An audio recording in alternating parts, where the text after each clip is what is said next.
Hello, guys. Hello. And welcome to the next recording. As you see on the screen, we are in Leviticus chapter 15. And we have more Old Testament description of uncleanliness and such things to go through. And spoke Yahweh, that's Father, Son, and Holy Spirit as one God, from singular context, and speaks to Moses and to Aaron, saying, Speak to the sons of Israel. That would likely just be, in general context, that would just be the people of Israel in translation.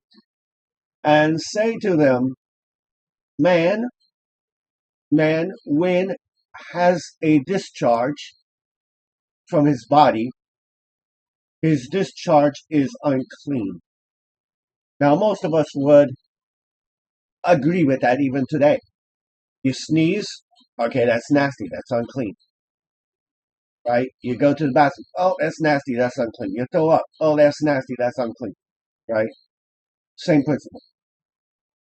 It's unclean in many different ways. Now, in the way that we use it today, unclean in that example I gave just means that it could carry germs. It's not sanitary to be around. But even that word sanitary goes back to clean and unclean. Sanitary being clean, right? Which we know goes to germs. So yes, it makes perfect sense that a discharge would be unclean, but not just physically unclean, but spiritually unclean. And this shall be his uncleanness in regard to his discharge. Runs whether his body with his discharge or is stopped up his discharge by his discharge. Is his uncleanliness, it is, basically. Every bed on which he lies, the who has discharge is unclean, and everything on which he sits shall be unclean. So basically, you were contaminable, if that's a word. You were able to spread your contamination. I forget the word that we have in the world for it today. I just woke up, so keep that in mind. The I forget, like I said, I forget the word, but it's you can easily spread what you have.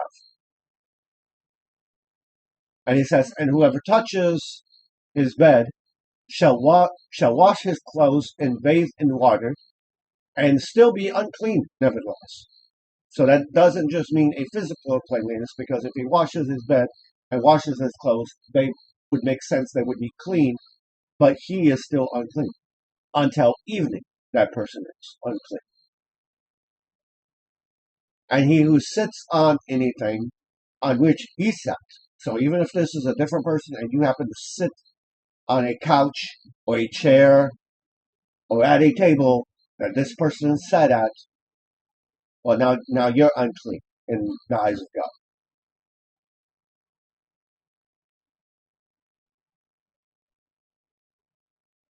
If you sit on the place that the person sat on who has the discharge, shall wash his clothes and bathe in water and be unclean until evening. Now, as you see, that is a temporary uncleanliness in both cases so far. And he who touches the body of him who has a discharge shall wash his clothes and bathe in water and be unclean. Now, this Hebrew word for water does mean waters, okay? And he shall be unclean until evening. Why? Because that's the end of the day, when the sun goes down. And if spits the he who has discharge on him who is clean, then he shall wash his clothes and bathe in water and be unclean until evening. And any saddle which he rides on, the who has discharge shall be unclean, and whoever touches anything that was under him shall be unclean until evening. And he who carries any of those things shall wash his clothes and bathe in water, and be unclean until evening. And whomever he touches, in the one who has the discharge, and not his hands, not has rinsed in water, and shall wash his clothes and bathe in water, and be unclean until evening. And the vessel of the earth that he touches, in who has discharge, shall be broken. That's actually talking about a physical vessel, like a cup or anything like that. And every vessel of wood, so now we're talking about something that's wooden, should be rinsed in water. And when is cleansed, he who has a discharge of his discharge, then he shall count for himself 7 days for a cleansing. So if you have been cleansed from a discharge, and wash his clothes and bathe his clothes in running water, then he shall be clean. And on the 8th day he shall take for himself 2 turtle doves or 2 young pigeons, and come before Yahweh. That would be come to the temple, basically, in the presence of Yahweh. One God, three personhoods, or 3 individuals within the one God, if that makes sense. To the door of the tabernacle of the meeting, that would be that outer area that we looked at before, and give them to the priest, and shall offer to them the priest. The one is a sin offering, and the one is a burnt offering. So shall make atonement for him, the priest, before Yahweh. So remember, the priest is the one that goes into the Holy of Holies. The priest is the one that goes in there. So what happens is, here's the animals that you bring to the priest. You tell the priest what happened. You bring them to the tabernacle area, which is why it says bring them to the door. You don't go through the door. And the priest is the one that goes in on your behalf into the Holy of Holies, into the presence of Yahweh. And he makes those offerings on your behalf. A sin offering, that would be mandatory. A burnt offering, which I think is, if memory serves, is voluntary. He shall make atonement for him. And any man, if has an emission of copulation, of semen. So basically, if you have semen, which we know what that is, copulation is the word meaning sex, right? Act of lying, of sexual relations. So this word right here means sex. So if you have an emission or a discharge of your body, of what? Of semen, because you had sex, then he shall wash in water all his body, and be unclean until evening. And any garment or any leather on which there was semen of copulation. So if your semen spilled on something, it was to be washed in water and be unclean until evening. And when a woman with lies a man, so when 2 people have sex, and there is emission of semen, and they wash and bathe in the water and be unclean until evening. And a woman, if has a discharge of blood consisting of discharge from her body, 7 days shall she be set apart, and whoever touches her shall be unclean until evening. That's why that woman in the New Testament was shunned and looked down upon and everything like that. And everything that she lies on during her impurity shall be unclean, and everything that she sits on shall be unclean. And whoever touches her bed shall wash his clothes and bathe in water and be unclean until evening. And whoever touches anything that she sat on shall wash his clothes and bathe in water and be unclean until evening. And if anything on her bed is, or in anything in which she sits, when he touches it, he shall be unclean until evening. And if at all lies any man with her, so that is her impurity on him, and he shall be unclean 7 days, and every bed on which he lies shall be unclean.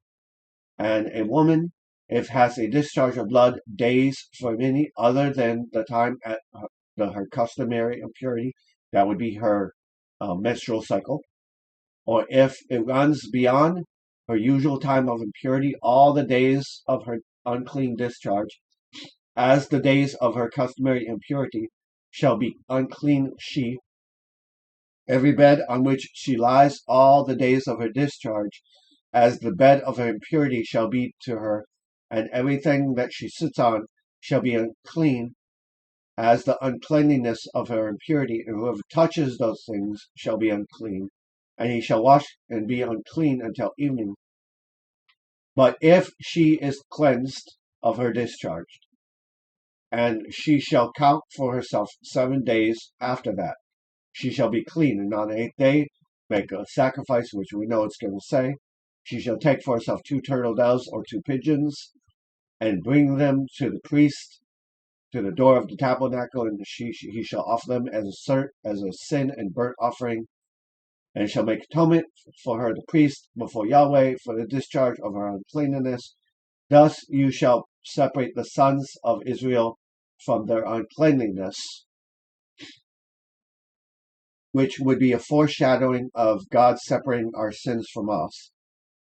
And lest they die in their uncleanliness, which would be would be a foreshadowing as well of why the Lord does not want us to stay in our dirt. When they defile my tabernacle, that's a foreshadowing of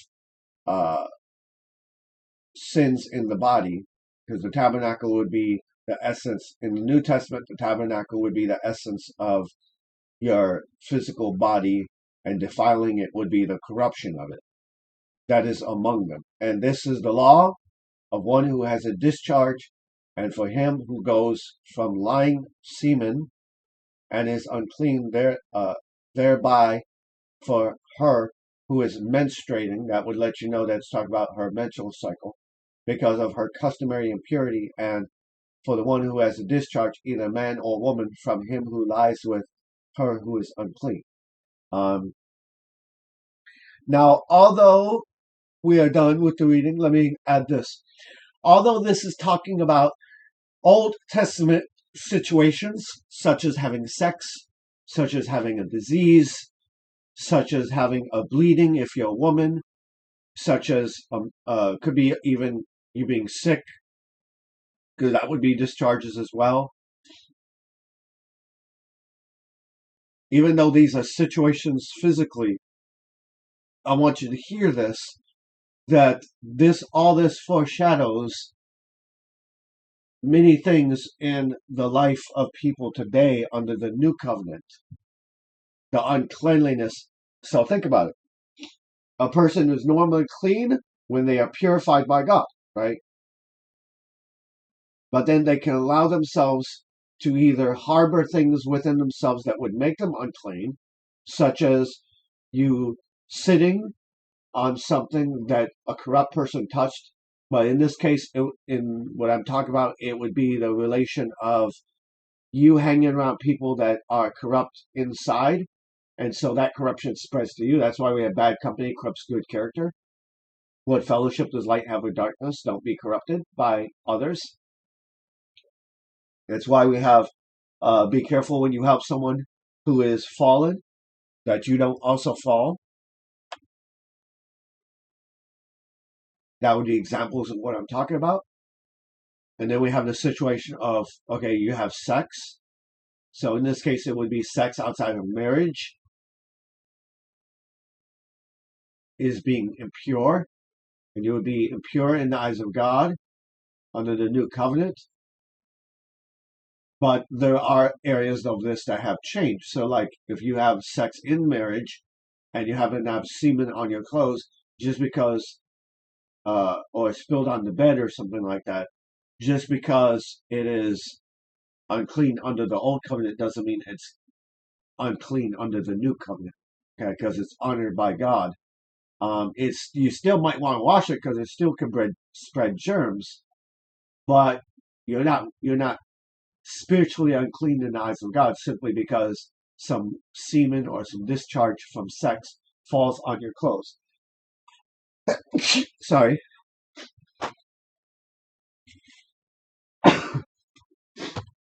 Um,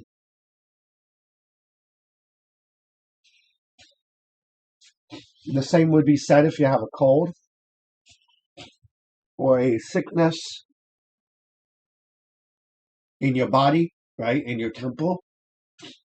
So there would be aspects of you being physically sick, you having sex, you associating with people that are unclean, and the applications of that varies based on the different situations. And I hope I've given you some situations like if I hang around people with people that cuss a lot, well, eventually that spiritual corruption is going to spread to me. I'm going to start cussing a lot. If I hang around people that steal a lot, well, eventually I'm going to steal a lot. If I hang around people that blur the lines of what is right and wrong, I'm going to obviously do the same eventually. And so on and so on. That would be that section here where it talks about uh, if you lay in the bed that they've laid in, or if you sit in the area that they've sit in, or anything like that, you would be unclean until evening. And that basically means, in the context of what I'm saying, you would be unclean in the eyes of God until the time of which you stop associating with them for a specific set of time. Basically, in this context, it's until you detach yourself from that thing that is making you unclean, or more specifically, influencing you to be unclean. Um, and in the realm of the cycle of menstruating, right, although it's unsanitary and still, it's not spiritually unclean in the eyes of God, although we are told not to have sex with someone when they are menstruating. And the main reason is there's a lot of blood, there's a lot of discharge, and it's one of the quick ways that you could get some sort of disease or infection or something of the sort. Because basically her body is purging it of any old things that it's like cleaning out your refrigerator of everything that has spoiled or gone old. It's why you have markets that get rid of foods that have gone beyond their expiration date just to be safe and secure. So that would be some of the context here and how it would apply under the new covenant. So I hope that makes sense to you. In any case, thank you for your time, and I will see you at the next recording.